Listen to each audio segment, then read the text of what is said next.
Olha só, com as festas de fim de ano, algumas pessoas costumam ficar mais sentimentais, tristes e angustiadas. Mas qual o motivo para desencadear toda essa crise? Sobre esse assunto, o repórter Lucas Santana conversou com dois especialistas no assunto. Vamos conferir.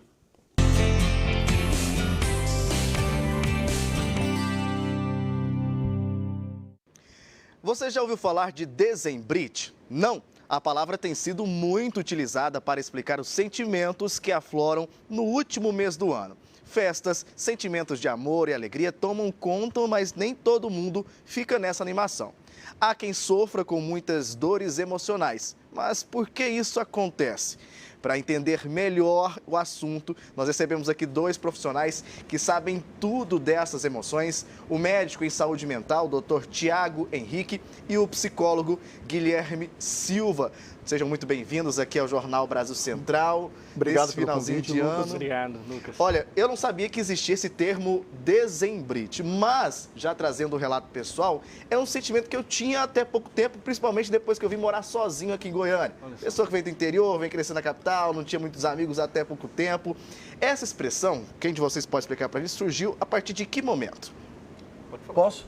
Vamos lá, Lucas. A dezembrite, ou síndrome do fim do ano, é um termo popular, é um diagnóstico popular. Quando eu falo isso é porque não é um diagnóstico codificado nem pela medicina, nem pela psicologia, tá? Mas é um diagnóstico muito útil, um nome muito útil para a gente atribuir aquela sensação, aquela piora daquele estresse, daquela ansiedade relacionada ao fim do ano. Por quê? Porque, querendo ou não, o fim do ano é um luto, é uma fase de luto. O luto, ele vem com ciclos, términos de ciclos. E o que mais poderoso do que o 31 de dezembro, que é quando a gente encerra de fato um ano inteiro. E junto com ele, todas aquelas angústias, aquela ansiedade, junto com ele, tudo que a gente não conseguiu fazer ao longo do ano e ainda as preocupações do ano que está por vir. Então, dezembrite é um nome que a gente dá para isso tudo, é um estado emocional. É uma bomba de muitos sentimentos na cabeça de uma pessoa. Só agora, Guilherme, a pessoa chega com esse relato de que está passando por um momento como esse, num final de ano, que, como a gente mostrou, deveria ser um momento festivo, né, por conta das duas festas que acontecem, entre Natal e Ano Novo, e aí chega no consultório, pede uma ajuda. O que tem que ser feito com essa pessoa? É interessante quando o Tiago refere, por quê? Porque a pessoa vira uma dicotomia, porque são festas do fim do ano, um novo ciclo vai se iniciar e um vai se interromper. Mas por quê? Aí a pergunta que eu faço para a pessoa que está nos assistindo, por que acontece isso? Porque a pessoa, no fim do ano, costuma-se a pessoa fazer uma autoavaliação de como foi o ano. E nós vivemos uma época onde as pessoas são cobradas ao tempo todo a buscarem prosperidade, a trocarem o carro, a ter um novo relacionamento. E quando ela entra no mês de dezembro em específico, ela fica dentro desse estado emocional de crítica, de autoavaliação, e ela olha e vê: a minha vida parece que não andou, parece que o ano passou e eu não consegui fazer nada.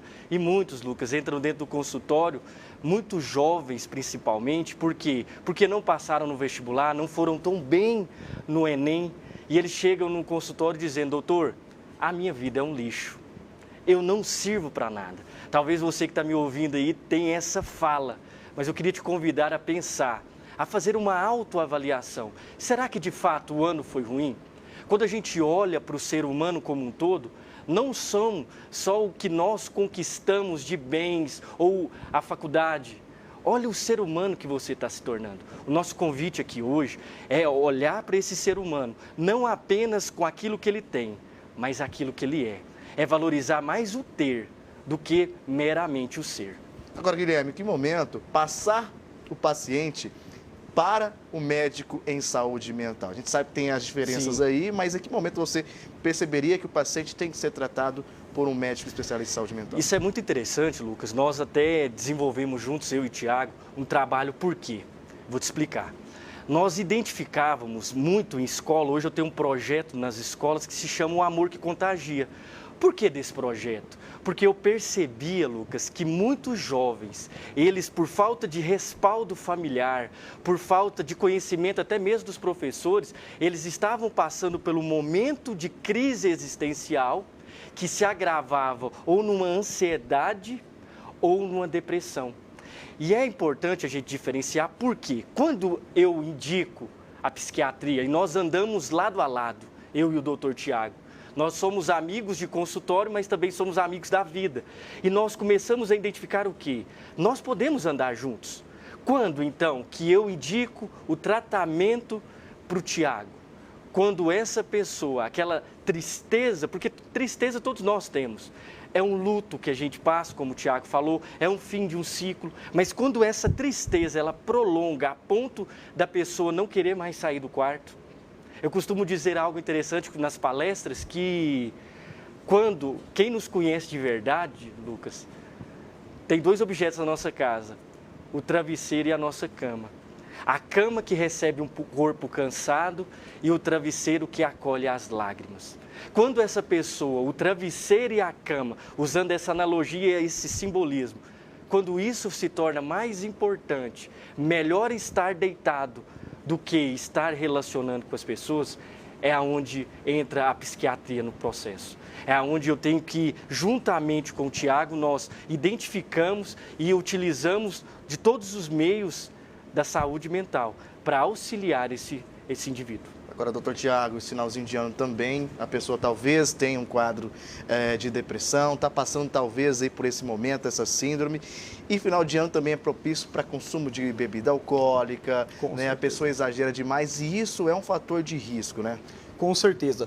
E o interessante é o seguinte, a síndrome do fim do ano, ela pode tanto iniciar, causar algum transtorno mental, como por exemplo as 2 principais, depressão e ansiedade, como pode intensificar esses 2 transtornos em quem já tinha, entendeu? Então isso é uma coisa aí que a gente tem sempre que falar. Agora, quando a gente fala de álcool, consumo aí de outros tipos de drogas lícitas, esse hábito, esse mau hábito, ele pode tanto também causar um transtorno mental, pode vir a desenvolver uma depressão, uma ansiedade, fruto do uso abusivo, quanto em quem já tem, ele piora os sintomas. E a pessoa, muitas vezes, naquela depressão, naquela ansiedade, o que ela faz? Ela desconta onde? Nos maus hábitos. Desconta principalmente no álcool, no cigarro, e aí vira uma bola de neve, vira um ciclo vicioso. Porque é comprovadamente sabido que essas substâncias são deletérias quando a gente fala de saúde cerebral e saúde mental. No momento pode passar, né, doutor, ali, a pessoa consome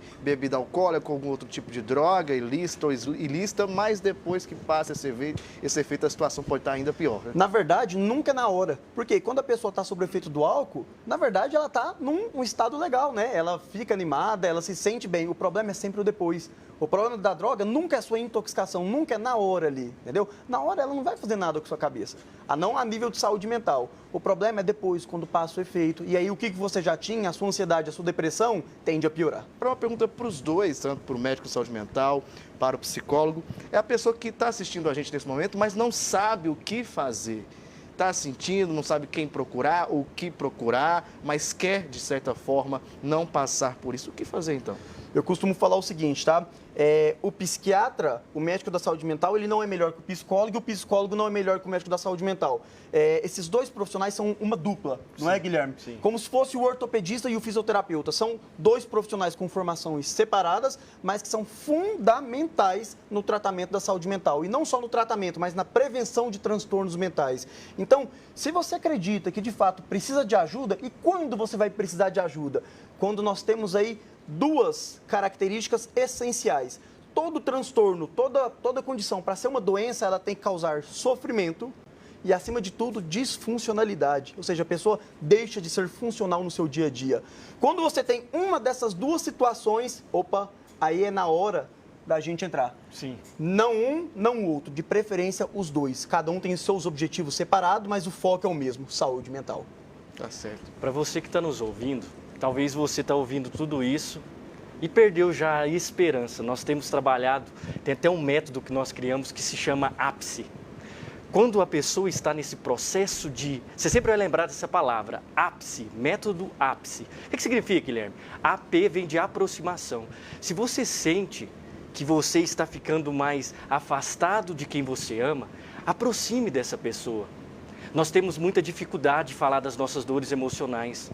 Ainda mais na era da tecnologia, da informação, onde a doença, eu não posso estar doente, o tempo todo eu tenho que estar com um sorriso no rosto.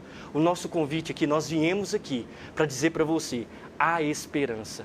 Olha, a gente vai encerrando aqui, o nosso tempo infelizmente é curto, as redes sociais apareceram aqui durante a gravação, durante a nossa entrevista. Quero agradecer também o médico em saúde mental, o Dr. Tiago, o psicólogo Guilherme, dessas dicas, essas informações extremamente importantes nesse finalzinho de ano, para que você reflita para o próximo ano que está chegando agora, 2025.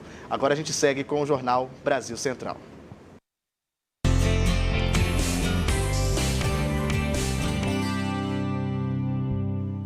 Obrigado, Lucas Santana. Tema importantíssimo.